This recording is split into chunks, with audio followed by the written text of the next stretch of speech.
Hola, soy el profesor Gustavo Balmaceda y en el video de hoy les voy a presentar un resumen de novedades sobre actualidad jurídico-penal, y los quiero invitar a que estudien de mi libro, el Manual de Derecho Penal, partes general y parte especial, que está disponible en la editorial Librotecnia, que tiene una librería física en el Mall Espacio M en Santiago Centro, y también una librería virtual, www.librotecnia.cl, donde lo pueden comprar. Este texto está dirigido a los estudiantes de pregrado para las asignaturas que se conocen como Derecho Penal 1 y 2, para la parte general, Derecho Penal 3 para la parte especial, y en algunas también, no solo 3, sino que también Derecho Penal 4. Todos estos contenidos están disponibles en el texto, pero también está dirigido a los estudiantes del posgrado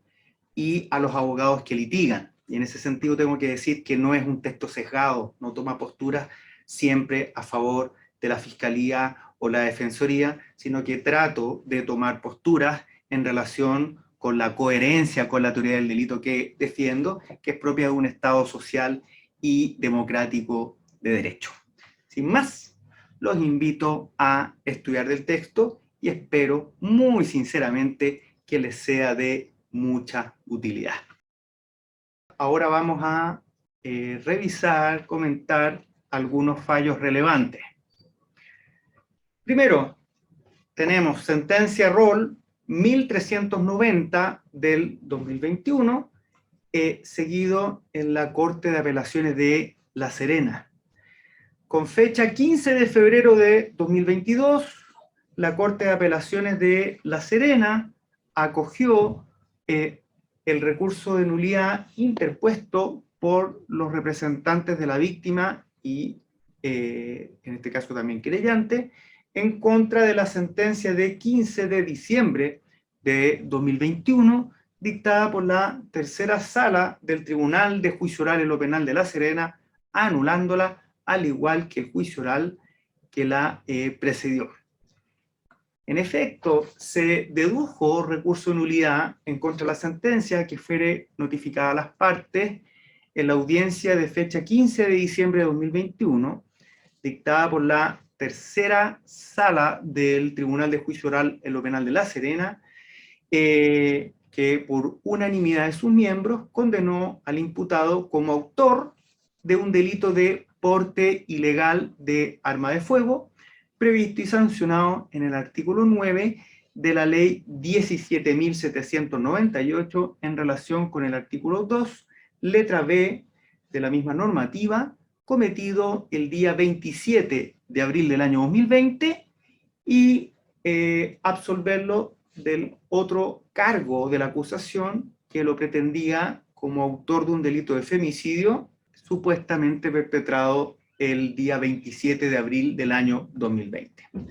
Como causa principal del recurso se invocó la falta de fundamentación de la sentencia absolutoria, por cuanto omite una exposición completa de la valoración de los medios de prueba rendidos en la audiencia de juicio oral, y además porque vulnera las máximas de la experiencia y los conocimientos científicamente afianzados al momento de valorar dichos medios de convicción. Como causal subsidiaria, por incurrir en la causal de nulidad de errónea aplicación del derecho, que ha influido sustancialmente en el pronunciamiento de la sentencia, se presenta aquel que se contempla en el artículo 373, letra B del Código Procesal Penal. Aquí es necesario destacar que a juicio de la Corte, siendo un hecho de la causa, que la víctima era una mujer que mantenía un vínculo sentimental con el acusado, en contra del cual se formuló acusación por delito de femicidio en grado consumado, que es la más grave de las manifestaciones de violencia en contra de la mujer, debe tenerse muy presente la Convención Interamericana para prevenir, sancionar y erradicar la violencia contra la mujer, conocida como Convención de Belén do Pará, que fue promulgada el 23 de septiembre de 1998, en virtud de la cual es deber del Estado chileno y por ende de las instituciones que lo conforman, incluido el Poder Judicial, el actuar con la debida diligencia para prevenir, investigar y sancionar la violencia contra la mujer conforme a lo dispuesto en el artículo 7, letra B de la mencionada convención. En el fallo del recurso, la Corte comparte plenamente el reproche que formula la Fiscalía y el querellante en cuanto a que la valoración de los medios de prueba efectuada por el tribunal es incompleta, sin considerar en plenitud y con perspectiva de género aquella prueba encaminada a demostrar el contexto de violencia intrafamiliar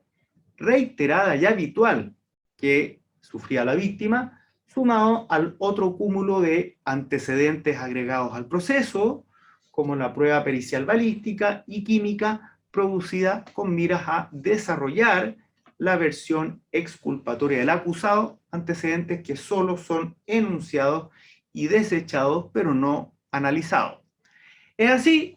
como se advierte la ausencia de un análisis completo de todos los testimonios que daban cuenta de la existencia de violencia intrafamiliar, incluida la declaración de funcionarios de Carabineros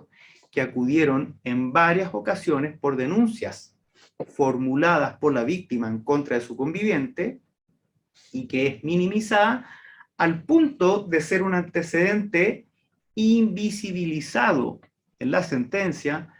dando preeminencia a los dichos del acusado sin entrar a cuestionar su versión de los hechos, en algunos aspectos incluso contradictoria en cuanto al lugar del cuerpo que la víctima recibió el disparo, ni tampoco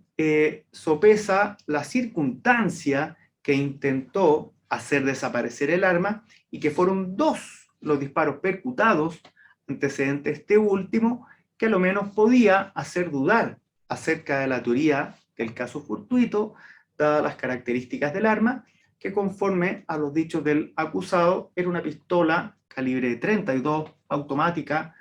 marca Walter con seguro. Además, el querellante está en lo cierto cuando afirma, como consecuencia directa de la omisión del requisito previsto en el artículo 342, letra C del Código Procesal Penal, es que los hechos vinculados a la muerte de la víctima quedaron sin calificación jurídica, como lo exige la letra E de la misma norma. En consecuencia, en la especie, la falta de fundamentación que se advierte en la sentencia recurrida, la ausencia de una exposición completa acerca de la valoración de todos los medios de prueba que fueron rendidos durante el juicio oral, sumado a que la prueba no se valoró con perspectiva de género, conforme se ha explicado en el considerando 9 de la sentencia, configura la causal específica o motivo absoluto de nulidad contemplado en la letra E del artículo 374 del Código Procesal Penal, especialmente en lo referente a lo dispuesto en el inciso segundo de dicha norma, cuya concurrencia se estimó como suficiente para que sea acogido. Queremos comentar otra sentencia que tiene por rol la 4793 del 2021 de la Corte de Apelaciones de Santiago, con fecha 28 de enero de 2022. La Corte de Apelaciones de Santiago acogió el recurso de nulidad interpuesto por la defensa en contra de la sentencia de 5 de noviembre de 2021, dictada en causa RIT 104 del 2021, seguidos ante el quinto Tribunal Oral en lo Penal de Santiago, la que en consecuencia es nula, dictando sentencia de reemplazo que absuelve absuelve a las imputadas como autoras del delito de uso malicioso de instrumento público falso, sancionado en el artículo 196 en relación con los artículos 193 y 194 del Código Penal con costas. En la mencionada causa, RIT 104 del 2021, seguía ante el Quinto Tribunal Oral en lo Penal de Santiago, por sentencia definitiva de 5 de noviembre del 2021, se condenó a las acusadas a la pena de 61 días de presidio menor en su grado mínimo, accesorias de suspensión de cargo u oficio público durante el tiempo de la condena, como autoras del delito de uso malicioso de instrumento público falso, perpetrado el 4 de julio de 2020 en la comuna de Maipú, sustituyéndose las penas privativas de libertad por remisión condicional, estableciendo el plazo de observación de 1 año, lapso durante el cual las sentencias se deberán cumplir con las condiciones que se establecen en el artículo 5 de la ley 18.216 y quedar sujetas para estos efectos, a la unidad administrativa de Gendarmería de Chile más cercana a su domicilio sin costas. En contra de este fallo, la defensa dedujo recurso de nulidad fundado en la causal del artículo 373, letra B, del Código Procesal Penal, alegando un error de derecho que ha influido sustancialmente en los dispositivos del fallo. Lo que se alega es una errónea aplicación de los artículos 196 en relación con los artículos 193 y 194 del Código Penal y los artículos 4, 7 y 15 de la ley 19.799. Señala que no existe controversia de las partes en juicio, que el documento es electrónico, que no cumple con los requisitos para revestir la calidad especial que le imputa al Ministerio Público, que implicaría ser un instrumento público o auténtico, por norma expresa del artículo 4 de la ley 19.799, que señala los documentos electrónicos que tengan la calidad de instrumento público deberán suscribirse mediante firma electrónica avanzada. El artículo 7 de la misma ley señala que los actos, contratos y documentos de los órganos del Estado suscritos mediante firma electrónica serán válidos de la misma manera y producirán los mismos efectos que los expedidos por escrito y en soporte de papel.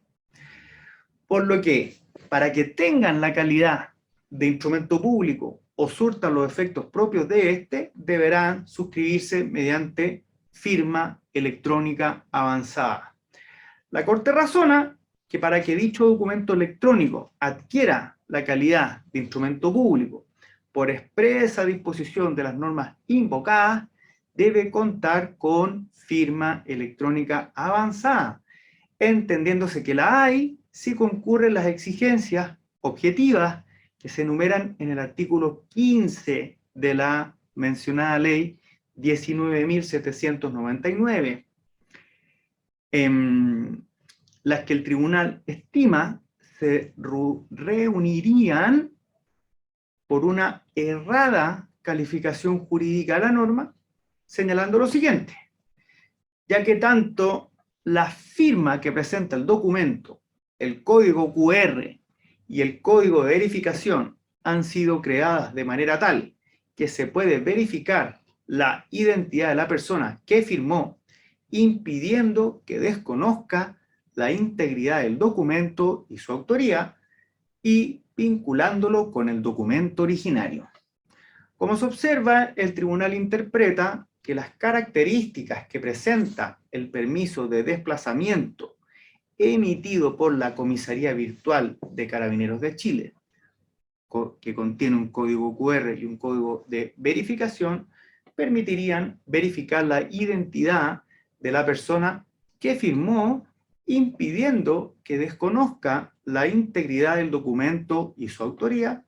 lo que, por razones de texto legal, no suple los requisitos legales, especialmente el de la certificación.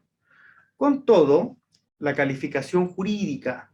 que realiza el tribunal acuo es errada, atribuyéndole la calidad de instrumento público a uno que, por ausencia de una exigencia legal expresa, no la tiene. De esta forma, la conducta desplegada por las acusadas es atípica respecto de las figuras de los artículos 193, 194 y 196 del Código Penal, debiendo acogerse el recurso de nulidad por errónea aplicación del derecho que ha influido sustancialmente en lo dispositivo del fallo. Y vamos a terminar el presente ciclo de actualización jurídico-penal con una sentencia de la Corte Suprema. Vamos a referirnos a la sentencia ROL 45.530 del 2021, con fecha 7 de enero del 2022, la excelentísima Corte Suprema acogió un recurso de nulidad deducido por la Defensoría Penal Pública, que invalidó la sentencia de 2 de julio de 2021 en el juicio oral que aconteció en el proceso RIT 60 del 2020 del Tribunal de Juicio Oral en lo Penal de Talagante, y se restableció la causa al estado de realizarse un nuevo juicio oral ante tribunal no inhabilitado, y excluyéndose de la autoapertura determinados medios de prueba. Bueno, en la mencionada causa RIT 60 del 2020, el Tribunal de Juicio Oral en lo Penal de Talagante, a través de su sentencia de 2 de julio de 2021, condenó al acusado a la pena de 61 días de presidio menor en su grado mínimo, a las accesorias legales de suspensión de cargo u oficio público durante el tiempo de la condena, y al pago de una multa de una unidad tributaria mensual como autor del delito de cultivo de especies vegetales del género cannabis en grado consumado, sorprendido el 15 de abril del año 2019 en la comuna de Padre Hurtado. En el caso se le sustituyó la pena por la de remisión condicional. El recurso interpuesto se sustenta en la causal del artículo 373, letra A,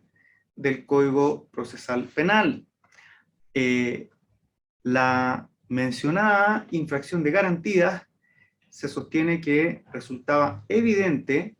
no solamente en el tenor mismo de la acusación del Ministerio Público, al indicar que funcionarios de Carabineros concurrieron al domicilio del acusado por información relativa a un cultivo de cannabis a través de una denuncia anónima cuyo contenido daba cuenta de solo una planta de marihuana, motivo que les habría bastado para concurrir a su domicilio sin previo aviso al Ministerio Público, para luego proceder sin indicio alguno que corroborara la información señalada a solicitar ingreso al domicilio, sino que también al tenor de los propios hechos que fueron señalados en el juicio.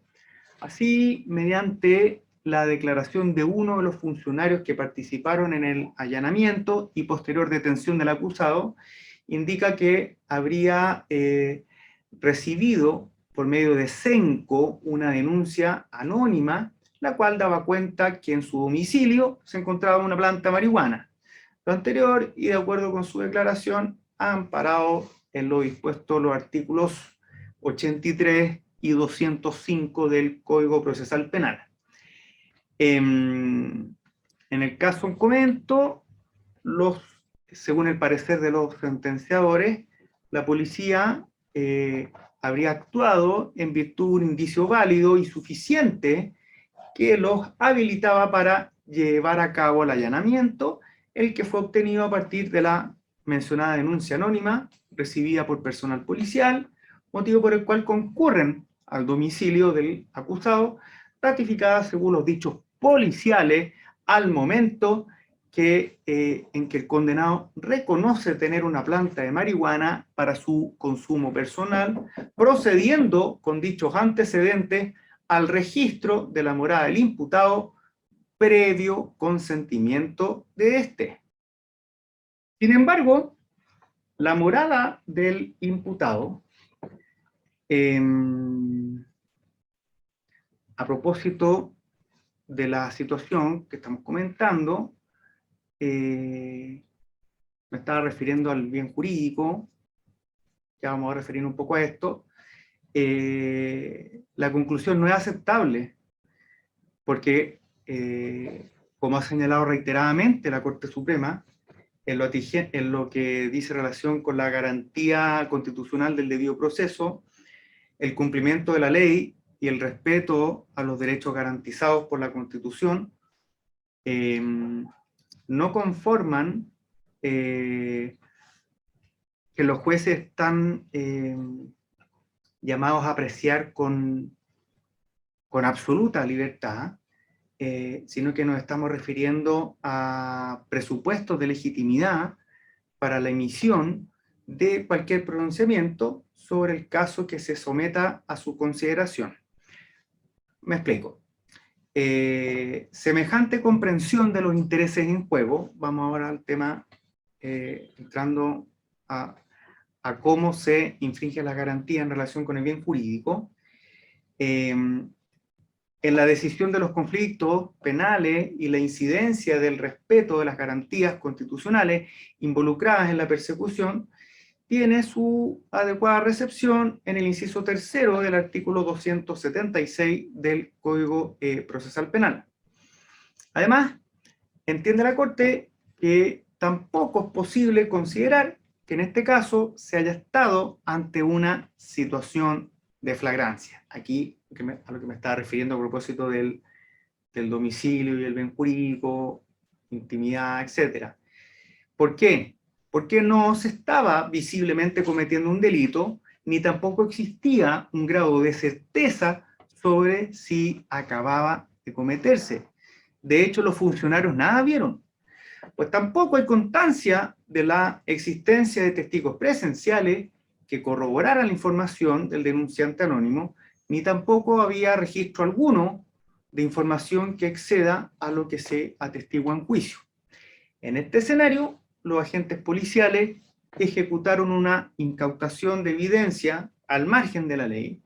porque de acuerdo a lo expresado por el funcionario policial, como se advierte de la lectura de la sentencia, y a partir de los presupuestos fácticos relatados en estrado por la defensa,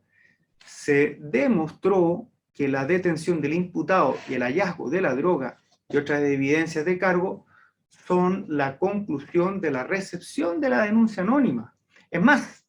el propio funcionario policial en su declaración indicó, cuando reciben el llamado, no había certeza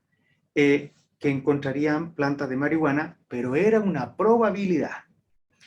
Con todo, la Corte Suprema acogió el recurso de nulidad deducido por la Defensoría Penal Pública a favor del acusado, y en consecuencia se invalidó la sentencia de 2 de julio de 2021, dictada por el Tribunal de Juicio Oral en el RIT 60 del 2020